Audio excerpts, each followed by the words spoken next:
আমার কাজ করার একটা প্যাটার্ন হচ্ছে যে আমি যখন একটা কাজ করি তখন আর অন্য কোনো কাজ করি না।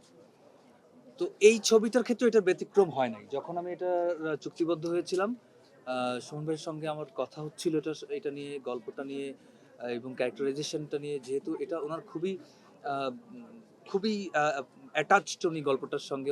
ওনার খুব দেখা ক্যারেক্টার।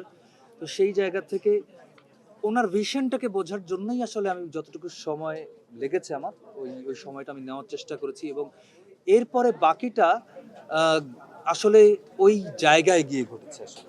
ওখানে থেকে আমি যাপন করায় বিশ্বাস করি। একটা ক্যারেক্টারকে যখন করতে হয়, ওই ক্যারেক্টারটা হয়ে যাওয়াতে আসলে বিশ্বাস করি। সো ওই হয়ে যাওয়ার জন্য ওই জায়গায় থাকা, যাপন করা এবং এক্সপ্লোর করা।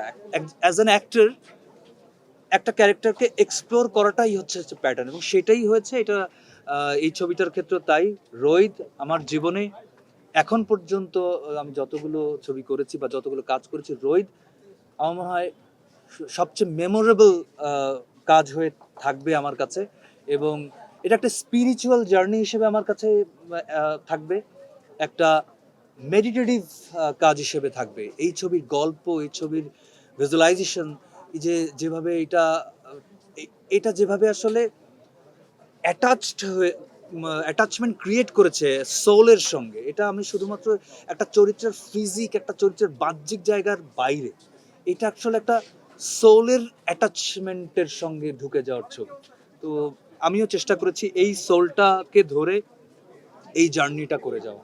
এবং এটা আমার কাছে একটা আমার মনে হয় যতদিন আমার মস্তিষ্ক ভালো থাকবে ততদিন পর্যন্ত বোধহয় আসলে এই ছবিটা আমার কাছে মেমোরেবল হয়ে থাকবে। আসলে এই জার্নিটা মেমোরেবল হয়ে থাকবে। হয়তোবা সেই অভ্যাসটার কারণে হয়তোবা মিশে যেতে হয়তোবা একটু সহজ হয়েছে, কিন্তু এতটাও সহজ না আসলে। এতটাও সহজ হয় নাই। নানা ধরনের কমপ্লিকেশনস ছিল। বাট আমরা অ্যাচিভ করার ট্রাই করেছি। কখনো হোপটা আমরা ছাড়িনি। হয়তো আপনাদের একটা শাসাং রিডেম্পশন ছবিটা দেখা আছে। শাসাং রিডেম্পশনের একটা আমার ডায়লগ খুব পছন্দ। সেটা হচ্ছে, hope is a good thing, probably the best of the things, and good thing never dies.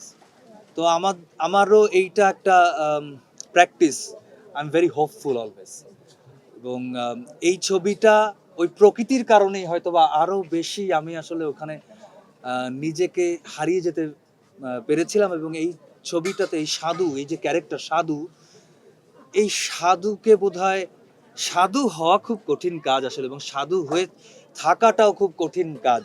আমরা তো এত অসাধুদের মাঝখানে সাধু হয়ে বেঁচে থাকা তো খুব কঠিন কাজ না? সো ওটা একটা বড় ইন্সপিরেশন ছিল নেচার, রাইট?